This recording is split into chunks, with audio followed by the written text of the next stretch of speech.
Je suis Pape Atou Diao, le directeur de la communication.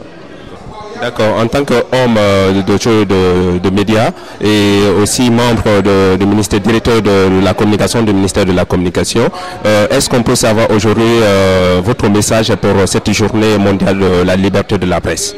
Oui, la liberté de la presse est une réalité au Sénégal. Je pense que c'est indéniable. On a vu la presse participer à tous les élans de la société et à s'ériger comme une des sentinelles de la démocratie. Ça a été prouvé lors de cette dernière consultation électorale. Et à ce niveau-là, on n'a pas tellement d'inquiétude, mais le seul bémol, c'est que l'environnement aujourd'hui de la presse n'est pas régi par un texte conséquent. Et c'est pour cela que nous appelons de tous nos voeux le vote de la loi portant Code de la presse. Docteur Mamoudou Ndiaye, enseignant-chercheur au CECI. Aujourd'hui, nous sommes le 3 mai, la journée mondiale de la liberté de la presse. Croyez-vous que franchement, au Sénégal, nous avons déjà acquis cette liberté? Oui, je peux dire que quand même les journalistes ont la possibilité de faire leur travail correctement. Ça, il faut le dire au Sénégal. On ne peut pas dire que nous sommes dans un régime totalitaire. Nous ne pouvons pas dire que les journalistes sont persécutés. La censure également, je ne dis pas qu'elle n'existe pas, mais quand même elle est pratiquement invisible dans l'espace médiatique sénégalais. Ce qu'il faut dire également, la liberté de la presse, comme l'a dit tout à l'heure le directeur du CECI, c'est une liberté encadrée, c'est une liberté quand même qui respecte également les autres libertés. Et je pense que si tout le monde pratique correctement le métier, je pense que cette liberté ne peut que s'en sentir mieux. Bonjour madame. Bonjour. Présentez-vous s'il vous plaît. Je m'appelle Diatou Sissé, je suis secrétaire générale du SYNPICS. D'accord. D'accord. Aujourd'hui, c'est le 3 mai, nous avons commencé à fêter la journée mondiale de la liberté de la presse. Qu'est-ce que vous avez, quel est le message que vous avez à lancer par rapport à cette journée mondiale de la liberté de la presse en tant que directrice générale du SYNPICS? C'est de me féliciter d'avoir une presse aussi dynamique que la presse sénégalaise. C'est également de me féliciter de la liberté de la presse dont nous jouissons ici au Sénégal, quoi qu'on en dise.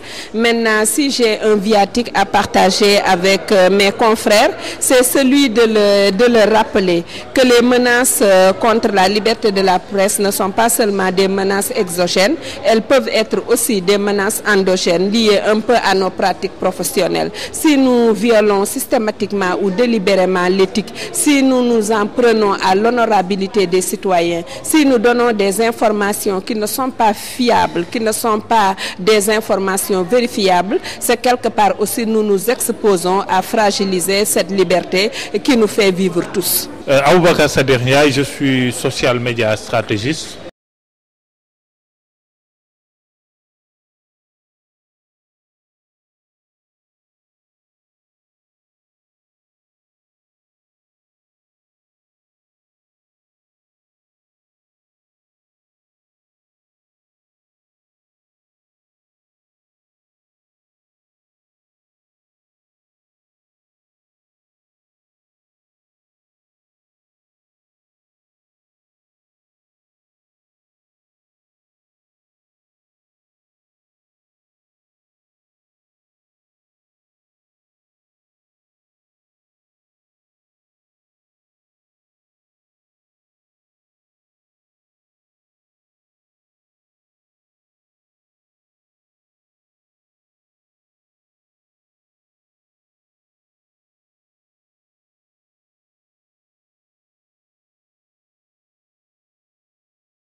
Est-ce que vraiment ce Web 2.0 a été vraiment bien accueilli dans l'espace médiatique sénégalais?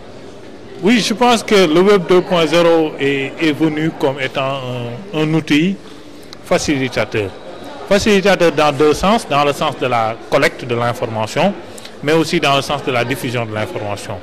Imaginez, vous êtes journaliste, vous êtes à la rédaction par rapport à un événement qui se passe sur Internet, et avec le Web 2.0, vous avez la possibilité, par exemple, de suivre ce qui se passe ici, au niveau du Breda, par rapport à l'événement célébration de la journée internationale de la liberté de presse.